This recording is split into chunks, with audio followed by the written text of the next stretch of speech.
Avant le calvaire où il a été momentanément séparé de son Père, rien ne lui était impossible, car il a amené dans ce monde déchu, la vérité et l'éternité, la vie. Il a utilisé l'eau, la terre et la salive.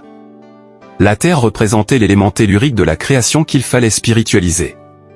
La salive ici représentait sa parole et l'eau représentait l'Esprit Saint.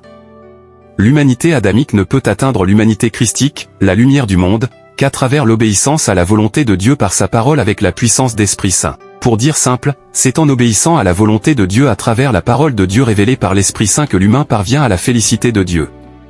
Que s'est-il réellement passé pour qu'un homme qui ne voyait rien du tout depuis sa naissance, se retrouve à voir clairement la lumière?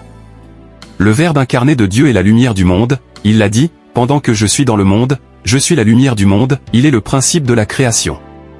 Le Seigneur a pris la terre élément tellurique que le Père a utilisé pour fabriquer l'homme, la poussière de la terre. Il a mélangé cette poussière à la parole de Dieu pour spiritualiser la chair et la dépouiller de l'aiguillon de la mort. Sanctifie-les par ta parole car la parole est la vérité. Après avoir sanctifié la chair par la parole, il fallait vivifier le mélange car Jésus-Christ lui-même a dit, c'est l'esprit qui vivifie, la chair ne sert à rien. La parole était la vie et la vie était la lumière des hommes. Voilà d'où on est parti chercher la lumière. Il restait seulement à cet aveugle de laver les yeux à Siloé, baptême de l'Esprit Saint, pour matérialiser la vraie lumière. Ne pas voir la lumière du jour, c'est être un captif. Le Seigneur Jésus a introduit l'aveugle au nez sur son chemin de vie, pour un enseignement prophétique et mystique sur la création et la nouvelle naissance. Il fallait délivrer cet aveugle des ténèbres et la ramener à la lumière, à la vie pour la gloire de Dieu.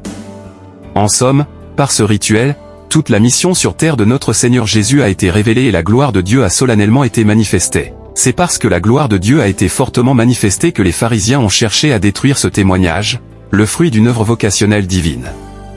Cette vérité démontrait que le Christ n'est pas un imposteur, il ne blasphème pas, il est réellement le Messie, Emmanuel, Dieu sur terre.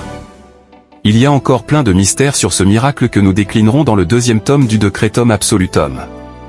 Pour dire simple que c'est à travers la parole, en Christ, que l'humanité adamique a été enterrée et l'humanité christique a été ressuscitée par la puissance de l'Esprit Saint. C'est un exposé magistral spirituel et mystique sur le processus de la nouvelle naissance et de la maturation de l'esprit. C'était votre serviteur Eman David II pour l'Uvra Christian Church.